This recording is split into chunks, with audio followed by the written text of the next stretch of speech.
Human eye. Human eye is a remarkable optical instrument designed by nature. It is like a camera. It is the eye which makes it possible for us to have the knowledge of beautiful and colorful world around us. It is one of the most valuable and delicate sense organs. Let us study the structure and working of our eye. The eye is very nearly spherical in shape and is about 2.5 centimeters in diameter. There is a thin membrane on the eye called cornea. The cornea is a transparent spherical structure at the exposed surface of the eye. It is the portion which is bulging outwards. Light enters the eye through the cornea. The region behind the cornea is filled with a watery fluid called the aqueous humor. Cornea and the aqueous humor together refract most of the light entering the eye. Behind the cornea there is a dark muscular diaphragm called iris. It is the colored part of the eye. You might have seen different people having different colored eyes. It is due to the color of the iris which is different for different people. There is a small opening of variable diameter at the center of the iris called the pupil. It is the pupil controlled by the iris that regulates the quantity of light entering the eye. When the light is very bright, the muscles of the iris stretch over the pupil to reduce its size. When the light is dim, the muscles of the iris relax to increase the size of the pupil. The iris controls the size of the pupil and hence regulates the quantity of light entering the eye. This tendency of pupil to adjust the opening for light is known as adaptation.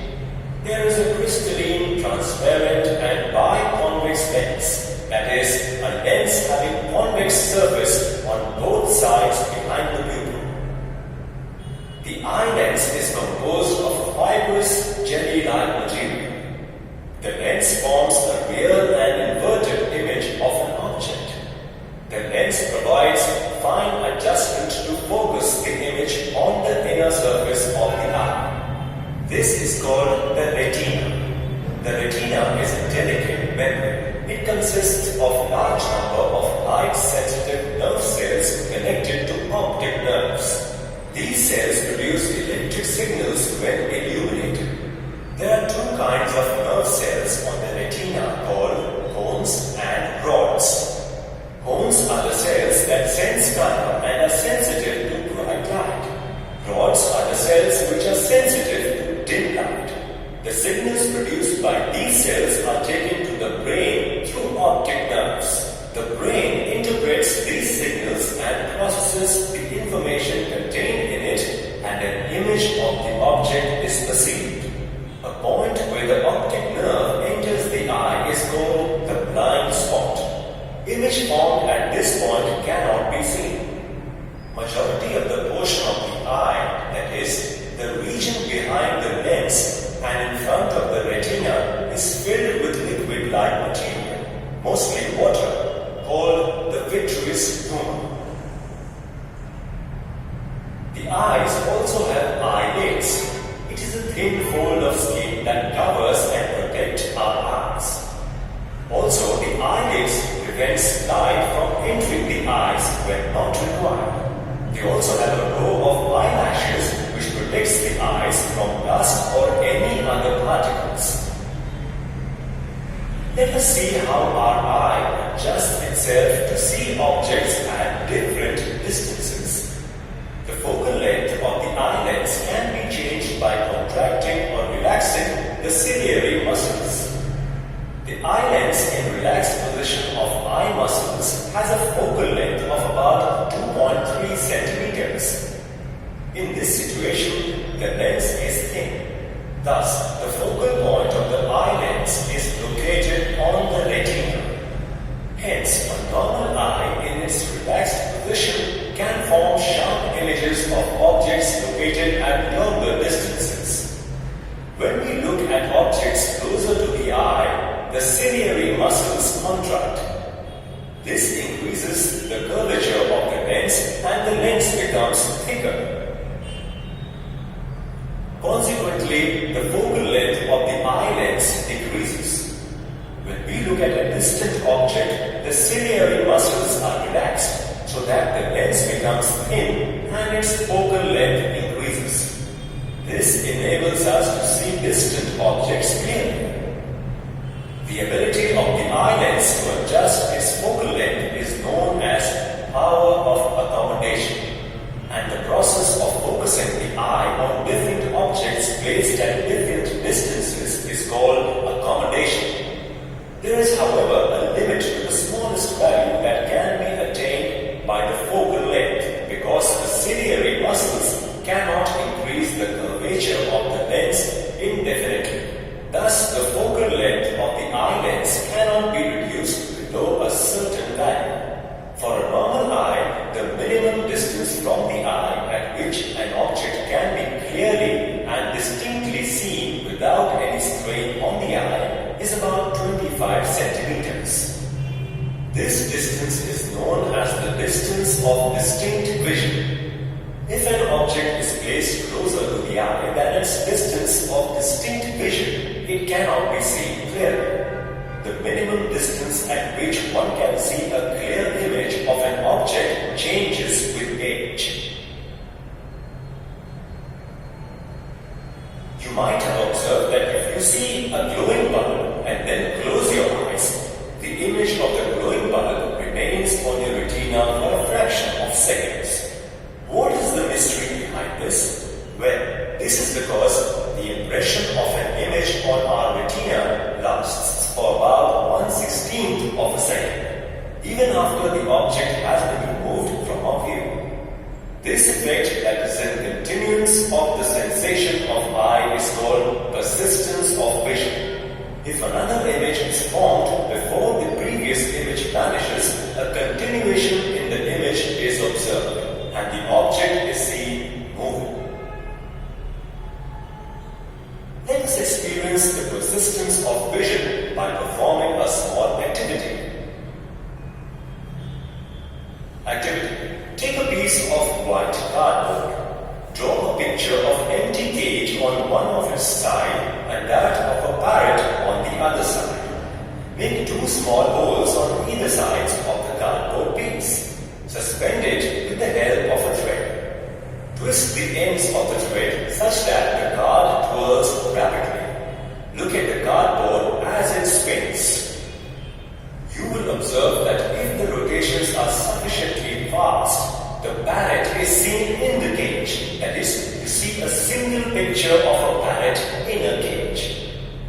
This happens because the image of empty cage remains on the retina for a fraction of seconds even though it is moved from our sight. In the meantime, the card rotates and the image of the parrot is formed on the retina, and it seems to us that the parrot is in the cage. This is due to persistence of vision. The principle of persistence of vision is used in motion picture projection. In motion pictures, photographs of moving objects are taken at a rate of more than 20 pictures per second. If this sequence of still pictures taken by a movie camera is projected on the screen at a rate greater than about 20 images per second, then the successive images cannot be distinguished as separate images and get blended into one another. As each picture is slightly different from the other, the series of images gives an impression of a continuous movement of the images. Having learned about how human eyes respond to light, let us explore how animals respond to light. All animals do not respond to light in the same way. Animals like cats, dogs, mice, and rabbits have a poor color vision and can mostly see grey color and to some extent of blue and yellow color.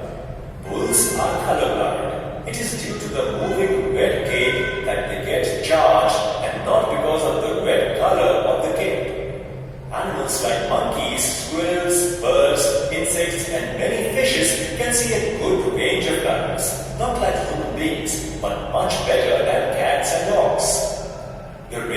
color vision of bees and butterflies extends up to the ultraviolet range. This guides them deep into the flower as the leaves of the flowers have special ultraviolet patterns. There are some animals like a pit viper that does not need eyes to see. In fact, they can see an object by feeling the heat in them. Owls and night animals have a very sharp vision and can see at night when it is too dark, whereas humans are colorblind in very little or dim light. Let's do a quick check.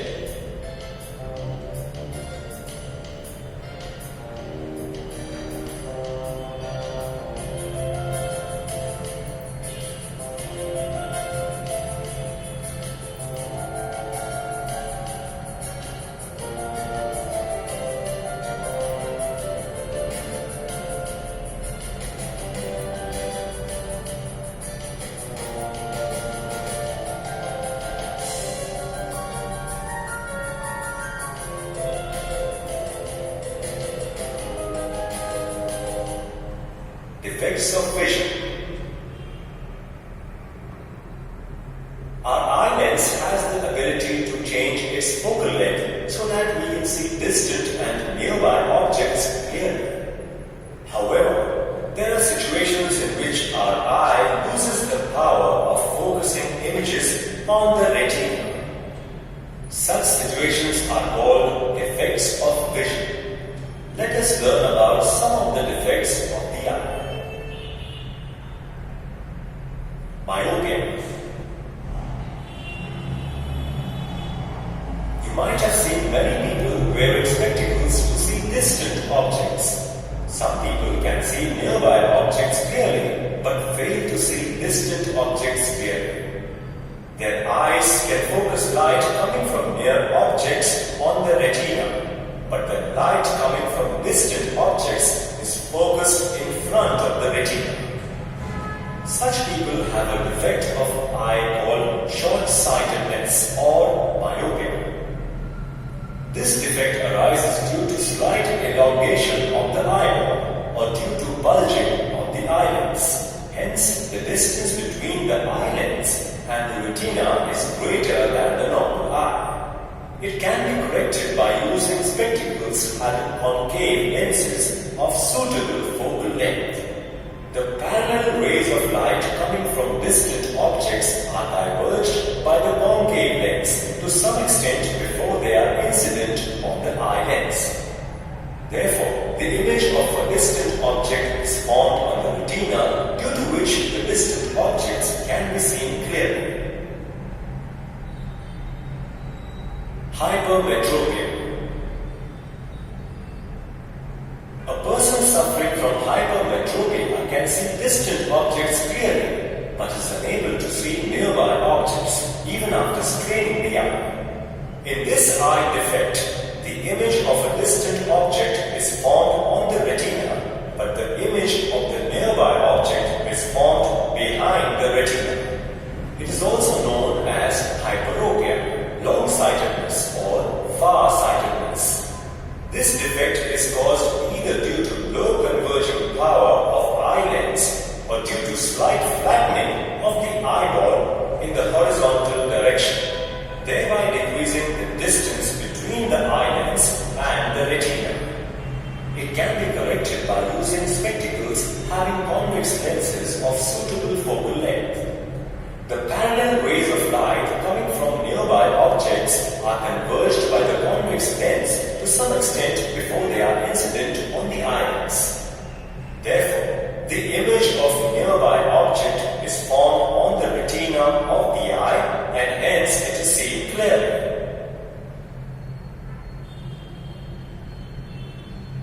Visual impairment blindness. There are many people who are completely blind. This hinders their ability to lead a normal life in the society. However, it happens if the cornea, the eyelids, the retina, or the optic nerve fails to perform their functions. The lack in visual perception due to physical or neurological factors is known as blindness. However, blindness be categorized as congenital or acquired. Let us study them in detail. Congenital blindness. The blindness that occurs in a person from birth is called congenital blindness. In such cases, the eyelids becomes opaque before birth. It is sometimes caused due to the side effect of the medicines taken by the mother during pregnancy. Acquired blindness. A person born with good eyesight may acquire blindness due to many causes. Most common of them are cataract, glaucoma, and retinal damage. Cataract. Cataract is a very common defect and usually experienced in old age. Sometimes the crystalline eyelids becomes hazy or even opaque due to old age. Also, decoloration of protein and subsequent appearance of cloudy eyelids results in the development of cataract. Thus, cataract is the loss of transparency of the crystalline eyelids. It cannot be corrected using any kind of lenses. Ideally, the vision of a person can be restored back after getting operated for cataract surgery. An artificial lens is fitted in place of the defective lens.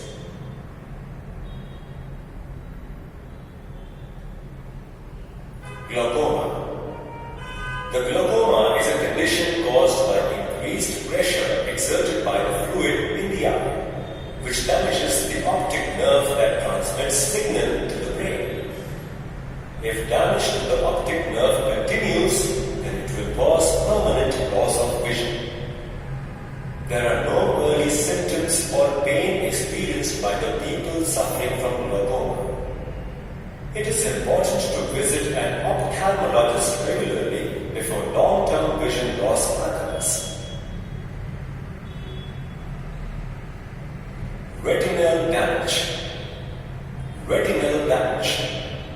Retinal damage are those related to old age, exposure to excess light, or due to some trauma. In some cases, it may also occur due to vitamin deficiency. Visually challenged people make good use of their senses like touching and hearing, as their other senses are sharply developed. This helps them to learn about the world around them. Braille is one of the most popular resources for such visually challenged people that helps them in writing and reading. This system of writing was developed by Louis Braille, who himself was a visually challenged person. Each Braille character is made up of 6 dots on a thick paper by a stylus. The different combinations of dots represents alphabets. These dots of a cell are embossed to form a letter. Blind people understand the writing by feeling the impression of dots with their fingers. Nowadays, embossed and erased diagrams, tape-recorded lessons are available for the visually challenged people. Let's do a quick check.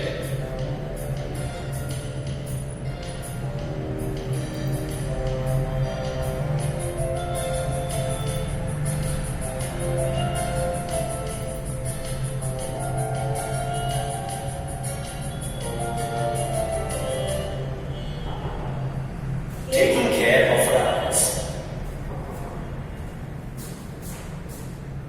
Eye is a very delicate and important organ of our body. One should take proper care so that our eyes stay healthy and efficient. Eating food enriched with vitamin A, vitamin C, and vitamin E prevents or delays development of diseases like cataract. Carrots, papayas, oranges, sprouted grams, and milk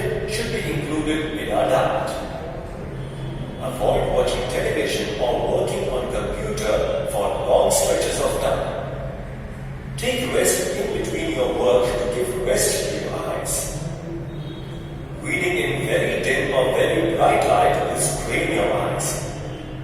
Do not read while traveling. Wear sunglasses whenever required to protect your eyes against the harmful UV rays. Visit ophthalmologist if there are problems related to eyes like watering, itching, blurred vision, double vision, or headache.